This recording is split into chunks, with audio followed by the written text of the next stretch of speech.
4 PM news network में दोस्तों आपका स्वागत है। मैं हूं आपके साथ राशिद ज़हीर। जहां किसी एक शख्स को गोवंश के लिए जान से मार दिया जाता है, जहां कहीं गौ माता के नाम पर सरकारें बन जाती हैं, बिगड़ जाती हैं, हज़ारों लाखों लोगों के सेंटिमेंट से खेलकर गाय को मां बना करके चुनाव की बाजी जीत ली जाती जी है। और ये बताया जाता है कि देखिए गोवंश के हत्यारों के खिलाफ हम खड़े हैं और गौ माता हमारी माता है, हम इसकी हिफाजत करेंगे, लेकिन बीफ का एक्सपोर्ट करने वाले के पैसे से हमें कोई एतराज़ नहीं है। ताज़ा खबर आपको मालूम ही है, इलेक्टोरल बॉन्ड के चक्कर में निकल कर आ रही हैं। जो बीफ एक्सपोर्टर हैं उनसे भी पैसा लिया है। हैरत की बात है। फिर बनते हैं कि नहीं हमारा तो देश ऐसा है, हम तो, आपका देश ऐसा है। यही वजह है कि भारतीय जनता पार्टी के रिजीम में ब्राज़ील को छोड़कर भारत नंबर 1 चला गया था बीफ एक्सपोर्ट में। अब उसके अंदर खाली ये मत समझिएगा कि उसके अंदर भैंस का ही गोश्त जाता है, भैंस का ही मीट जाता है, उसमें बैल का भी जाता होगा, उसके अंदर गाय का भी जाता होगा, गोवंश भी जाता होगा। जो नॉन हिंदी पट्टी स्टेट्स हैं वहाँ से तमाम जगह से ये एक्सपोर्ट होता है और हिंदी से जहाँ योगी जी सरकार चलाते हैं वहाँ पर भी ये काम अच्छी तरह से फल फूल रहा है। लेकिन इस काम में दिक्कत है या नहीं वो तो हम बाद में बताएंगे। आपको बताना ये चाहता हूँ, कई अखबारों ने छापा, ये जो तस्वीर दिख रही है आपको, ये देवेंद्र फडणवीस की है। ये 2019 में 14 अगस्त की तस्वीर है। इसमें लिखा है thank you Allana sons. Allana Bharat की सबसे बड़ी एक्सपोर्टर कंपनी है जो गोश्त सप्लाई करती है, प्राइवेट लिमिटेड, फॉर कंट्रीब्यूटिंग। अब इसके अंदर ये मालूम नहीं पैसा कितना है, 3 0 सैकड़ा हज़ार 10,000 लाख 50 लाख से ज़्यादा का ये आपको नज़र आया। चलिए दोबारा एक तस्वीर देखिए, ये रश्मि राजपूत हैं। उन्होंने लिखा कि income tax probe, income tax की रेड पड़ी थी अलाना ग्रुप में और 2000 करोड़ रुपए का टैक्स के बारे में कहा गया। They are biggest exporters of buffalo meat, I report.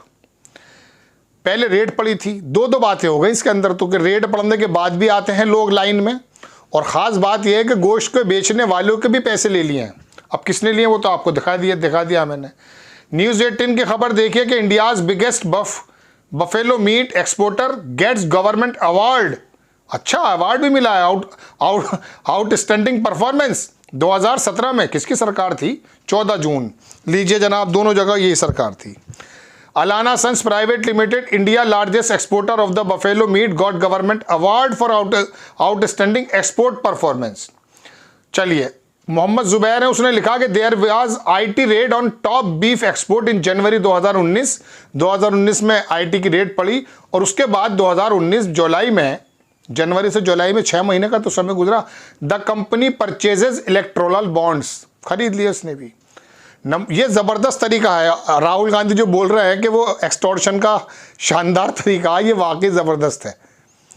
Beef number 1 beef exporter Allana group donated 6 crore rupee, 6 crore via electoral bonds. Date of purchase जो किया गया है अलाना सन्स ने 9 जुलाई 2019 को 5 करोड़ का और 9 अक्टूबर को 1 करोड़ का। जनवरी 2019 में अलाना के पास रेड पड़ी थी मुंबई के विंग में, इनका आईटी डिपार्टमेंट ने डाली थी, और raids were conducted in their 100 units, 100 units पर। अप्रैल में ईटी ने रिपोर्ट किया कि बीफ एक्सपोर्टर जो है अलाना ग्रुप, उसके ऊपर लगभग 2000 करोड़ रुपए का, इसमें लिखा पेइंग ₹2000 इनकम टैक्स। इसमें करोड़ नहीं लिखा, ऊपर करोड़ लिखा था। 2019 के अंदर जनाब मन सीएम फडणवीस ने 50 लाख रुपए का रिलीफ फंड ले लिया इनसे। ये खबर तो मैंने आपको दिखा दी, मोहम्मद जुबैर ने, दुनिया भारत के बड़े बड़े अखबारों ने छापी है, लेकिन कोई दिक्कत नहीं है, इसमें कोई प्रॉब्लम नहीं है। ये लिखा हुआ है, वो जो पैसा लिया है ना अलाना कोल्ड स्टोरेज, इसके बाकायदा वो जो परचेज किए गए हैं इलेक्टोरल बॉन्ड, वो देख लीजिए आप। अलाना सन्स प्राइवेट, इसकी 4 कंपनी है, फॉरिग, फिरगो कुछ करके है अलाना, ये इसी की कंपनी है सब। तो यहाँ पर कोई दिक्कत नहीं है जनाब। लेकिन अगर गाय का जिक्र आ जाएगा तो फौरन मैदान में कूद पड़ेंगे और बताएंगे नहीं गाय का वध नहीं होने देंगे। अरे तो बैल का होने क्यों देते हो भाई? बैल, गाय, गोवंश सब एक ही चीज़ है ना। और उसका रंग अगर काला है भैंस का तो उसका क्या कसूर है? चलिए खैर, देखिए 2007-8 में विदेशी करेंसी का जो इंपोर्ट हुआ हमारे देश में इन प्राइवेट सेक्टर, दूसरे नंबर पे हमारा ये बीफ का कारोबार था। आप जानते हैं विनोद दुआ ने एक प्रोग्राम बनाया था बहुत पहले, मुझे याद आता है। उन्होंने बताया था कि गांव के अंदर जो पशुधन, देखिए बहुत सारे धन होते हैं, एक उन्होंने पशुधन बताया था। ये जो भैंस का जो बच्चा होता है ना, जिसे कटरा बोलते हैं, इसके बारे में, ये दूध अगर पीने आ जाए सपोज करो किसी भैंस का, तो और वो भैंस जो है 10 लीटर दूध देती है। आप कहेंगे मैं खबर कौन से सुना रहा हूँ, बड़ी इंपॉर्टेंट खबरें हैं, दिमाग के जाले खोल देंगी, थोड़ी देर बने रहिए, 1 या 2 मिनट। उसको अगर भैंस के थन से नहीं हटाया गया तो अगर 10 लीटर या 14 लीटर दूध देती है भैंस, तो वो सब पी जाएगा और उसकी सूरत में वो बच्चा मर जाएगा। इसलिए उसे 1-1.5 किलो 2 किलो पिलाने के बाद हटा दिया जाता है। लेकिन उसकी भूख बहुत ज़्यादा होती है, इस वजह से वो किसी काम का भी नहीं होता, चूँकि दूध नहीं देता है वो, तो वो बछड़े को बेच दिया जाता है, वो कट जाता है, लोगों के काम आ जाता है। इस तरह के कटलों की काफ़ी ज़्यादा तादाद होती है, वो पशुधन कहलाता है। जो किसान हैं, गांव के अंदर जीवन यापन करने वाले लोग हैं, कभी कभी 15-20 हज़ार 25 हज़ार रुपया उनके पास आ जाता है, कटरे को थोड़ा पाल देते हैं। ज़्यादा लंबे वो सर्वाइव नहीं कर पाते, चूँकि वो भैंस को खिलाएंगे या फिर उसको खिलाएंगे, इतना ज़्यादा उनके पास फाइनेंशियली वो मतलब कह सकता हूँ ताकतवर नहीं होते। वो उसको मार्केट में बेच देते हैं, कभी बरसातों में छप्पर लग जाता है, कभी बच्चे की फीस जमा हो जाती है, कभी बेटी की सगाई हो जाती है। ये तीनों चारों शब्द विनोद दुआ के हैं जो मैं आपको बता रहा हूँ।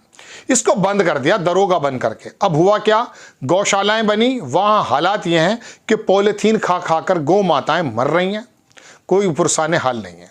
रोड पर चले जाइए, एक्सीडेंट हो जाते हैं। यहाँ से मेरठ से अगर आप दिल्ली से लखनऊ जाएं तो रास्ते में इतनी ज़्यादा गायें मिल जाती हैं।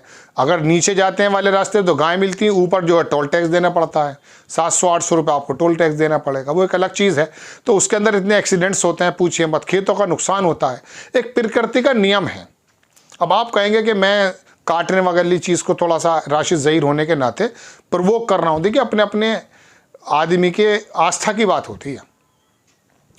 कहते हैं जीव हत्या, मैं कहीं और नहीं जा रहा हूँ, मैं भारतीय जनता पार्टी पर रहूँगा, लेकिन ये क्लियर करना ज़रूरी है। जीव हत्या, वाकई जीव हत्या होती है। 5 सेंस होते हैं इंसान में और जानवरों में, जिसको जीव बोलते हैं। इसको काटने पर आप जीव बोलते हैं।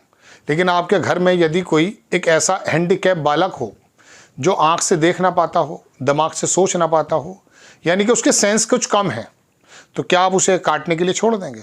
नहीं छोड़ेंगे ना। इसी तरह से जितनी भी वनस्पति, पेड़ और पौधे हैं, इसके अंदर 5 की जगह 3 सेंस होते हैं। इनको अगर काटा जाता है, इनको भी तकलीफ होती है। तो अगर आप इतने ही बड़े जीवधारी हैं, जीवों की रक्षा करने वाले दरोगा हैं, तो आप एक काम कीजिए ना कि तमाम दुनिया के अंदर जो पेड़ कट रहे हैं, पौधे कट रहे हैं, इनको रोक दीजिए। दही तो खाते हैं ना, करोड़ों करोड़ उसके अंदर बैक्टीरियाज होते हैं जिंदा, जब वो मर जाते हैं तो वो दही नुकसान देती है। तो आप ये समझ लीजिए दवाइयों के, ये कुदरत का एक चैन है बाकायदा। एक मछली होती है समंदर में दोस्तों, मैं अलग खबर नहीं सुना रहा हूँ, थोड़ी सुन लिया कीजिए प्लीज़। वो खास करके इतनी बड़ी वजूद में होती है, बहुत बड़ी, और वो दिन में 2 बार अपना खाना खाती है। और वो समंदर के अंदर कोई मछली नहीं खाती, वो सिर्फ एक बहुत बारीक मछली होती है, उसको खाती है। और खाती कितनी है वो मैं भूल गया, उसका वज़न टनों के हिसाब से खाती है। कुदरत ने उस मछली को, अगर वो एक मछली के पीछे भागती तो उसका तो सफ़र ही इतना लंबा हो जाता, रंग वैसे वज़न कम हो जाता। तो वो होता यूँ है कि उसकी जो ग़िज़ा बनाई है, खुराक जो बनाई है, वो मछली झुंड में चलती है। मछली नीचे को, ये डिस्कवरी में देखी हुई बात बता रहा हूँ, वो मछली नीचे आके अपने मुंह से हवा छोड़ती है, वो तमाम ऊपर जो झुंड होता है उसके अंदर आ जाता है। ऐसे वो 2 लुक़मे दिन में खाती है। समझ गए? एक कुदरती नियम है। इन जानवरों का भी क्या रोल है क्या नहीं, वो किसी और एपिसोड में बताएंगे। लेकिन मैं तो भारतीय जनता पार्टी पर आता हूँ कि दुनिया में ब्राज़ील को छोड़कर भारतीय जनता पार्टी के रिजीम में पहले नंबर पर एक्सपोर्टर बना भारत। और दूसरी बात, इसी गुजरात के पोर्ट से तमाम गोश्त जाता है, कोई प्रॉब्लम नहीं है। लेकिन उत्तर प्रदेश के अंदर जो दिमाग के कुंद लोग हैं, उनको गौ माता के सामने रख करके चुनाव लड़ा जाता है, और उन्हीं गौ माता, उन्हीं बीफ का एक्सपोर्ट करने वाले लोगों से चंदा लेकर के चुनाव लड़ा जाता है। फिर आपके सामने वही ड्रामा होता है, यानी कि जिस बीफ का पैसा लेकर के होल्डिंग्स बनवाया, चुनाव में खर्च किया, ये कह करके कि हम देखिए गाय की रक्षा करने आ रहे हैं। अरे तो पैसा किससे ले रहे हैं आप? आपको खबर कैसी लगी अपनी राय कमेंट्स बॉक्स में ज़रूर दीजिए। चैनल को सब्सक्राइब कीजिए, शेयर कीजिए। नेक्स्ट टाइम मैं किसी खबर के साथ हाजिर होता हूँ। जय हिंद। है।